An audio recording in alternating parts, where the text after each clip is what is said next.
د سائل درې ذمہداري ولې؟ اوله ذمہداري د سائل دا ولې چې دی به منع واردوي. منع څه ته ویل کېدل؟ چې سائل به د معلل د دلیل پر مقدمه معینه باندې طلب د دلیل کوي، او د منع ته نقض تفصیلي هم ویل کېدل. بیا د منع د تقویت لپاره سند ذکر کېدی، د سند اقسام صحیح او فاسد موږ ذکر کړي. دویم کار د سائل د نقض دی. نقض څه ته وایي په لغت کې؟ کسر ته وایي. نقض معنا کسر، کسر معنا چې د ماتول. وفي اصطلاح النظار ابطال الدليل أي دليل المعلل بعد تمامه متمسكا بشاهد يدل على عدم استحقاقه للاستدلال به. نقض په اصطلاح د اهل مناظرې کې څه ته وایي؟ چې د معلل دلیل به ورباطلوي. د نقض تعریف څه سلو؟ چې مستدل چې کوم دلیل پر مدعا باندې وایي هغه دلیل پوره سي، د پوره کېدو بعد بیا معلل دغه سائل لا ولاړ سي پر هغه باندې داسې خبره پیش کړي چې هغه دلالت کوي پر دې خبره باندې چې د معلل دا دلیل چې دا باطل دی، یا د معلل د دې دلیل څخه استدلال چې دا باطل دی. ولی که چیرې دغه استدلال صحیح سي نو دې څخه دا فساد لازمیږي، یا دا دلیل سے استدلال کول دا چې دا فساد لره مستلزم دی یا محال لره مستلزم دی. نو اوس موږ دا وایو چې د نقض بیا دوې طریقې دي. د نقض دوه صورتونه دي. نقض چې سائل واردوي پر دلیل د معلل باندې دې دوې طریقې دي. یو په طریقه د تخلف سره، یو په طریقه د لزوم محال سره. سائل به د معلل پر دلیل باندې چې نقض واردوي یا په طریقه د تخلف سره یا په طریقه د لزوم محال سره. تخلف څه ته وایي؟ تخلف دا ته وایي چې سائل به معلل ته ووایي چې تا پر مدعا باندې کوم دلیل پیش کړی دی، د دې څخه چیش راځي؟ د دې څخه فساد راځي. فساد دا رقم دی چې ګوره دلیل زه درښیم تا چې کوم دلیل پر مدعا ویلی دی، لیکن هلته به مدعا نه موجوده. وینې هغه دلیل به وي چې تا پر کوم مدعا باندې ویلی دی، لیکن د دا دلیل څخه بله مدعا ثابتېږي. لکه اوس ګوره مدعي څه وایي؟ وهذا انسان، دا دعوه ده. هذا انسان، وایي دا انسان دی. دلیل چې دی لانه حیوان، ځکه دا حیوان دی. دا انسان په دې وجه دی ځکه دی حیوان دی. اوس سائل به څه کوي؟ پر دې باندې به دی نقض واردوي چې ستا دا دلیل پر مدعا باندې دا صحیح کېږي نه. ولې؟ زه درښیم دلته تخلف د دلیل راغلی. تخلف د دلیل دی. هغه څه رقم دی؟ ګوره تا وویل چې انسان دا انسان دی په څه وجه باندې؟ ځکه دا حیوان دی. حیوانیت دا دلیل تا ووایي پر چیش باندې؟ د انسان پر انسانیت باندې. نو سائل به څه ورته وایي؟ هذا فرس، هذا فرس لانه حیوان، دا فرس دی ځکه دا حیوان دی. اوس دلیل هغه دلیل دی چې تا پر انسان باندې ویلو، هغه درته موږ پر فرس باندې وویلې. نو دا څنګه دلیل دی چې یو ځای انسان ثابتېږي بل ځای فرس ثابتېږي؟ نو تخلف د دلیل راغلی د چا څخه؟ د مدلول څخه. دلیل موجوده دی، مدعا دلته نه ده موجوده. وینې دلته فرسیت ثابتېږي، فرسوالی ثابتېږي. نو د دې وجې دا چې سلو ستا دا دلیل پر مدعا باندې دا صحیح نه دی. دا ولې د دې څخه تخلف راغلی؟ تخلف المدلول عن الدلیل راغلی، یا تخلف الدلیل عن المدلول راغلی. دویم دا دی چې لزوم د محال وي. معلل چې کم دی هغه پر مدعا باندې داسې دلیل ووایي چې د هغه څخه چیش لازمیږي؟ محال لازمیږي. نو هغه چیش وي؟ اجتماع د نقیضین وي یا ارتفاع د نقیضین وي. نو دا به بیا چیش څه به کوي؟ سائل به دا وضاحت کوي چې دې څخه محال لازم سوی دی. بل شی چې کوم دی شاهد دی. شاهد چې کوم دی دا د څه لکه څنګه چې موږ د منې د تقویت لپاره سند ویلی ولو، دا رقم د نقض دپاره چې کوم دی هغه بیا شاهد ذکر کیږي. معنی نقض چې موږ ویل ګوره تخلف دی یا لزوم محال. لزوم محال یا تخلف چې په کوم شي باندې دی ثابتوي دا ته شاهد وایي. نو شاهد څه ته وایي؟ چې کوم شی د دلیل پر فساد باندې دلالت کوي دا ته شاهد ویل کېږي. په پوهېږئ چې کوم شی د دلیل پر فساد باندې دلالت کوي هغه ته څه ویل کېږي؟ هغه ته شاهد ویل کېږي. لکه موږ چې ویلې چې موږ تخلف ثابت کړو یا لزوم محال ثابت کړو بس دا ته څه ویل کېږي؟ دا ته شاهد ویل کېږي. اوس موږ د نقض اجمالي او د نقض تفصیلي څه فرقونه وایو. اول فرق دا دی چې نقض بغیر شاهده دا قابل قبول نه دی. نقض بغیر شاهده قابل قبول نه دی. اور منع چې کوم ده دا بغیر سند قابل قبول ده.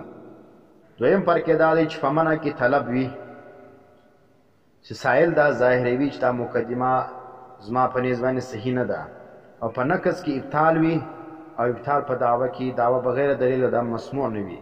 لہذا نقض هم بغیر دلیل دا شیش نه دی مسموع نه وي. او دریم فرق دا دی چې منع د دلیل د مکمله بیدو څخه مخکې پر د دلیل پر یو جز باندې واردېدی سي. منع څه ده؟ د معلل د دلیل پر یو جز باندې د تکمیله مخکې هم واردېدی سي. او نقص چې کم دی دا د تکمیله مخکې واردېدی نه سي چې دلیل پوره سولو د هغه وروسته بیا په سایل پر هغه باندې څه شي نقص واردېږي. څلورم فرق یې دا دی چې د نقص سره قید د اجمالي ویل دا جایز دی، او د منع سره نقض تفصیلي قید دا ضروري دی. نقض دپاره به ته څه شوی دا نقض تفصیلي چې منع ده، او د نقض دپاره قید اجمالي چې کوم دی دا جایز دی. معنی که دې ورسره ووایي ټیک دی، که نه پروا نه لري. لیکن د منع دپاره به څه شوی که د نقض تورې د هغه دپاره د منع دپاره استعمالوي بیا به منع ته ذکر کوي په نقض تفصیلي باندې. دریم شی چې کوم دی کار د معلل د سایل چې دی معارضه ده. اول کار چې شو منع ول چې هغه ته نقض تفصیلي ویل کېدل. دویم چې کوم هغه نقض ولو چې د هغه دوې طریقې وې، تخلف ولو او لزوم محال ولو. معنی چې ابطال د دلیل کوي دا سایل نو یا په طریقه د تخلف سره کوي یا په طریقه د لزوم محال سره. دریم شی چې کوم دی د سایل دا معارضه ده. معارضه څه ته وایي؟ چې سائل به د مدعی یا د معلل د دعوی خلاف دلیل پیشي. نو چې سائل د معلل د دعوی خلاف دلیل پیش کی به دا ته معارضه ویل کېږي. اوس دا معارضه پر دوه قسم ده، یو معارضه فی المقدمه ده، یو معارضه فی الحکم ده. پوهېږئ؟ یو معارضه فی المقدمه، یو معارضه فی الحکم. معارضه فی المقدمه دا ته وایي چې سائل راولاړ شي د معلل د دلیل پر یو مقدمه باندې چې شو کې د هغه خلاف دلیل قایم کړي. پوهېږئ؟ سائل څه وکړي؟ معارضه فی المقدمه څه ته وایي؟ چې سائل راولاړ شي د معلل د دلیل د مقدمات څخه پر یو مقدمه د هغه پر نفي باندې دی چې شو کې دلیل قایم کړي. دویم چې کوم د معارضه فی الحکم ده. معارضه فی الحکم څه ته ویل کېږي؟ چې سائل راولاړ شي د فریق مخالف چې معلل دی د هغه د حکم پر نقیض باندې دلیل قایم کړي. معنی چې کوم حکم دی ثابتوي معلل چې مثال دا ثابت دی نو دی راولاړ د هغه پر نفي باندې دلیل قایم کړي دا ته معارضه فی الحکم وایي. بیا معارضه چې کوم ده پر درې قسم ده. معارضه پر څو قسم ده؟ پر درې قسم ده. یو معارضه بالقلب ده، یو معارضه بالمثل ده، یو معارضه بالغیر ده. معارضه بالقلب، معارضه بالمثل، معارضه بالغیر. معارضه بالقلب څه ته وایي؟ چې د فریقینو دلایل څه دي؟ یعنی د معلل او د سائل د دواړو دلیلونه صورتن او مدتن دواړه متحد دي. صورت هم یو رقمي، ماده هم یو رقمي. دا ته معارضه بالقلب وایي. او معارضه بالمثل څه ته وایي؟ معارضه بالمثل دا ته وایي چې د فریقینو دلایل دا مادتن مختلف وي، مادې سره جلا وي، الفاظ جلا وي، لیکن صورت یې چې وي متحد وي. او دریم شی چې کوم دی هغه معارضه بالغیر ده. معارضه بالغیر څه ته وایي؟ چې د فریقینو دلایل مادتن او صورتن دواړه مختلف وي. صورت او ماده دواړه مختلف دي دا ته بیا چې شوی دا ته معارضه بالغیر وایي. دا چې کوم ده دا تقریبا مقدمه اوس اختتام ته رسیږي. یو شی لا پاته دی بلکې دوه شی، توجیه او غصب. توجیه څه ته وایي او غصب څه ته وایي؟ توجیه دا ته وایي ان یوجه المناظر کلامه منعا ونقضا.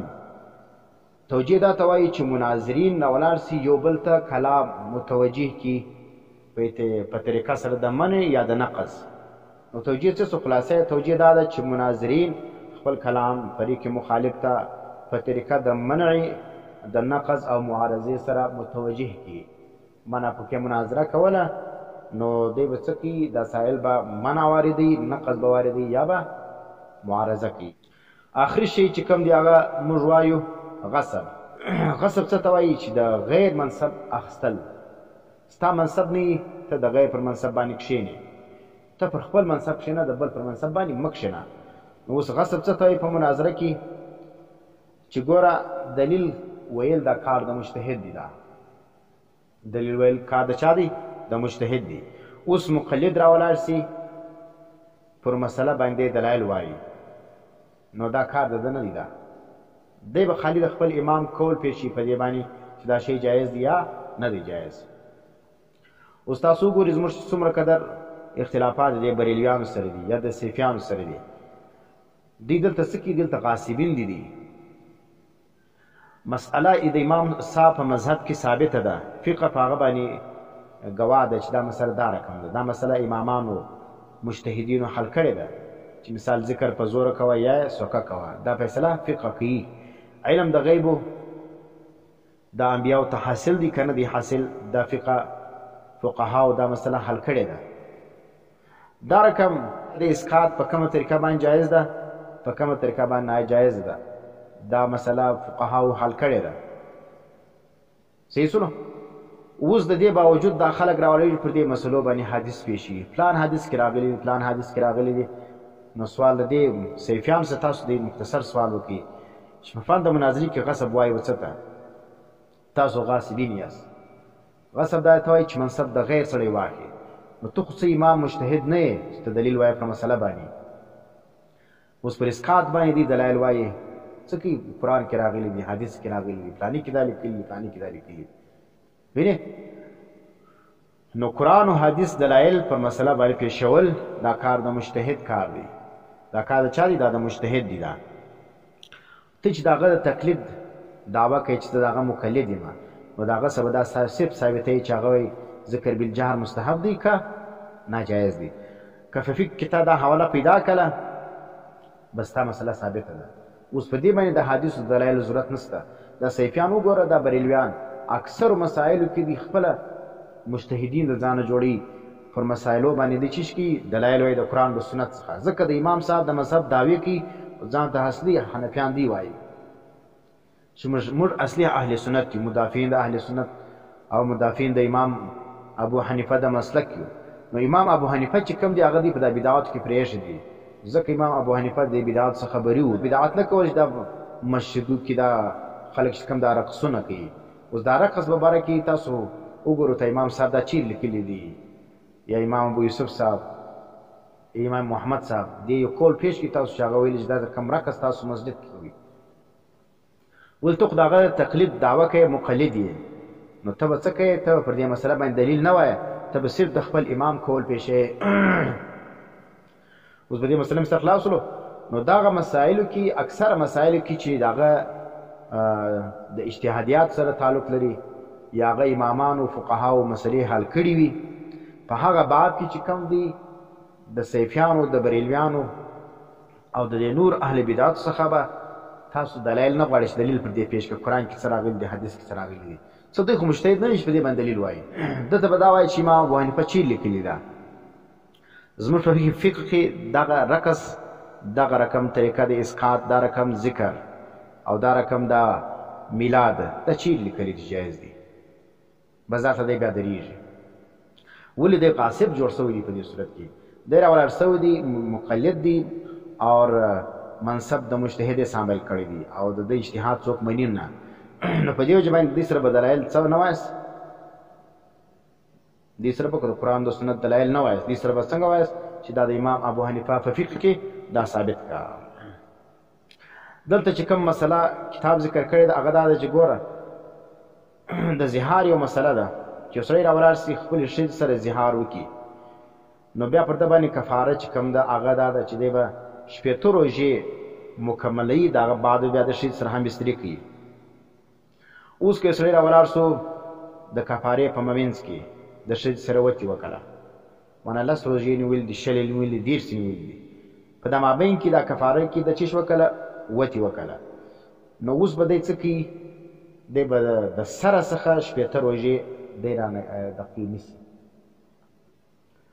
اوس دغه خبره چې د دعوه سولی چې دی به د سره څخه 18 روژې نیسي دا معلل او څه وکړه دعوه وکړه اوس د دا کار نه دی چې دی راولاړېږي پر دې باندې دلایل وایي دی به څه کوي دی به صرف دا وایي چې دا چا ویل دي امام ابو حنیفه ویل دي په کوم کتاب کې ویل دي شامي کې ویل دي عالمګیري کې ویل دي تاتارخانې کې ویل دي په کوم کتاب کې لیکلي هغه قول څه به د مستند فتاوا څخه دی چیش کې تصحیح د نقل به کوي چې په د فقه په کتاب کې به دا مسله ده ثابته کړه وینې نو بس بیا د مدعا ثابته ده اوس دغه دلیل په دې باندې ویل چې من قبل ان یتماسا قرآن آیت پر دې باندې ویل دا د کار نه دی دا ځکه دا کار د مجتهد دی دا نو ځکه دلایل پیشول پر مسایلو باندې دا د مقلد کار نه دی دا د چا کار دی دا د مجتهد کار دی